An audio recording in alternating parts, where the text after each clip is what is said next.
নমস্কার, কেমন আছেন সবাই? চলুন আজ আপনাদেরকে দেখাবো মাশরুমের বেড কিভাবে বাড়িতেই তৈরি করলাম দুটি। এই যে এবার মাশরুমের জন্য শীতের মধ্যে এইগুলো দিয়ে এবার সাজাবো।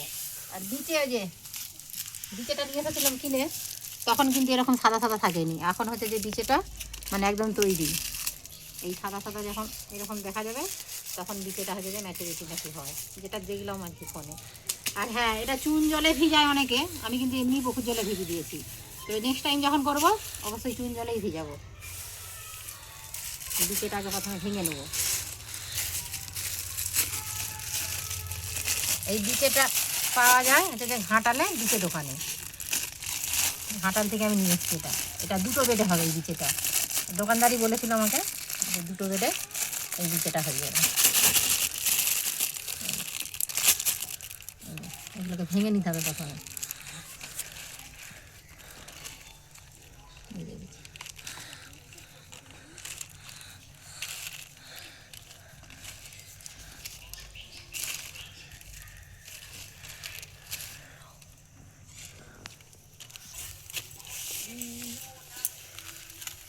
আর এই যে এই প্লাস্টিকগুলো নেই হয়, আমি দুটো প্লাস্টিক কিনে এনেছি, একটা একটা করে 5 টাকা করে নিয়েছি। এইগুলোকে এখন নিচেটা ভালো করে কুঁচি দিয়ে বেঁধে নেবো এইভাবে। এই যে এইভাবে ঠিক কুঁচিটা দেবো, এইভাবে কুঁচিটা দিয়ে এটা একদম এইভাবে এখানটায় বেঁধে নেবো একটা দড়ি দিয়ে ভালো করে। এটা গার্ডার দিয়ে বাঁধালেও হবে, তবে গার্ডার দিয়ে বাঁধার থেকে দড়ি দিয়ে বাঁধলে জিনিসটা ভালো হবে, কেন গার্ডারটা হচ্ছে যে নষ্ট হয়ে যাওয়ার ভাবটা বেশি, আর দড়ি দিয়ে বাঁধলে অনেক দিন থাকবে এটা। এবারে হচ্ছে যে এই পথে এই পিঠটাকে এইভাবে উল্টে দেবো।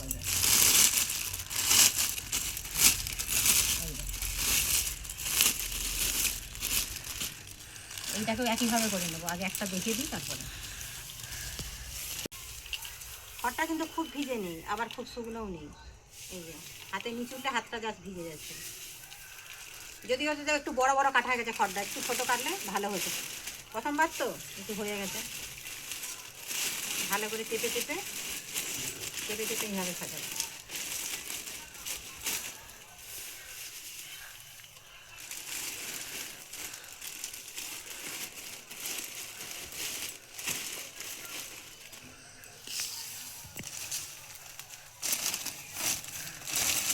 এবারে বিচেটা দিব।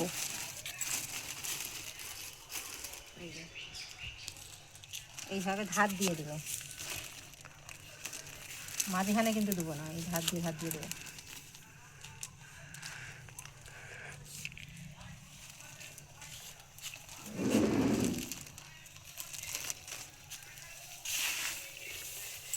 তারপরে আবারও ইচ্ছা খড় দেবো।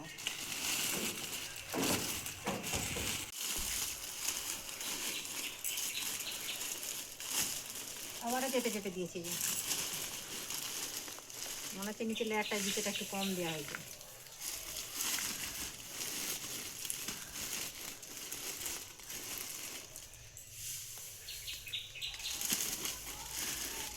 চেপে চেপে হয়ে নিতে হবে। আবারও দেবো বিচে।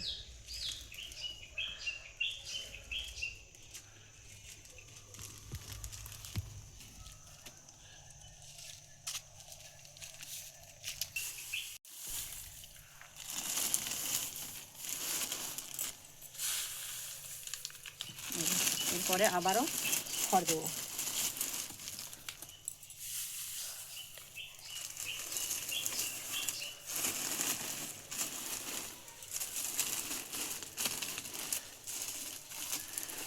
দুটো লেয়ার হয়েছে, আর একটা লেয়ার দিয়ে দেবো।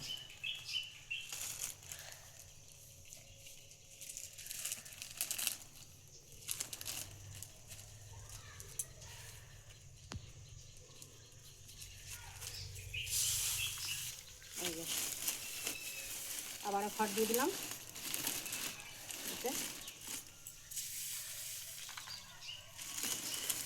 দিয়ে আর একটা দেবো। এটাই লাস্ট লেয়ার, এরপর আর দেবো না।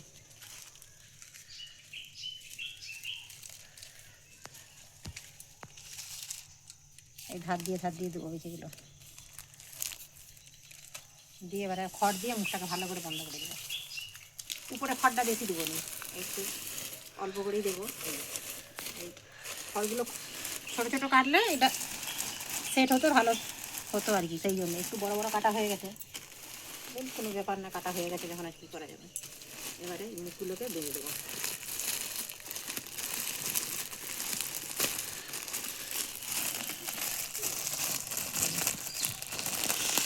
ভালো করে হাওয়াটা বের করে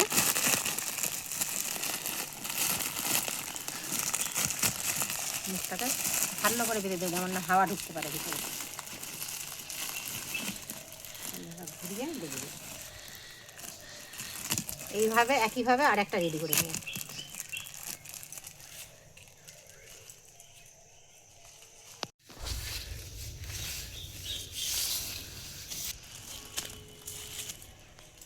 হয়ে গেছে দুটো হচ্ছে যে বেড তৈরি। এবার হচ্ছে যে ফুটো করে দেবো পেনের সাহায্যে, এইভাবে। এই দুটো বেডেই ফুটো করে দেবো।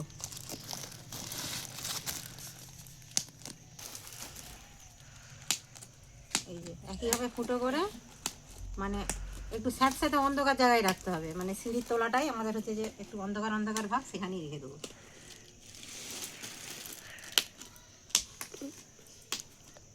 দেখা যাক, ফার্স্ট টাইম করছি, সঠিক হবে কিনা বলতে পারবো না। যেটা হবে সেটা আপনাদেরকে দেখাবো।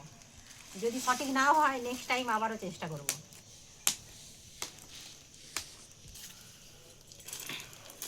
চলুন, হয়ে গেছে দুটো বেড রেডি। এইগুলিকে এবারে রেখে দিই। সিঁড়ির তলাটাই রাখবো, আগেই বললাম। আর এইদিকে ছেলে দুটিকে দেখুন, ওরাও আবার হচ্ছে যে এই একটা প্যাকেটের মধ্যে যে ফুটো করছে, খড় নাকি দিয়েছে, খাতার পাতা মনে হচ্ছে কালো চিকে আবার হয়, সেই জন্য ওকে বারণ করি। যে একটা হচ্ছে যে পুরোনো বই দিয়ে করছে। এই যে সিঁড়ির তলাটাই ঠিক এইরকমই, মানে স্যাঁতস্যাঁতে ভাব, একটু ঠান্ডা ঠান্ডাও রয়েছে। আর হচ্ছে যে ঠান্ডা তো এমনি শীতকাল। এই যে লাইটটা বন্ধ করে দিলে একটু অন্ধকার অন্ধকার, তবে কীরকম হবে জানি না, দেখা যাক কীরকম হয়। নেক্সট ব্লগে, আগামী ব্লগে দেখাবো আবার।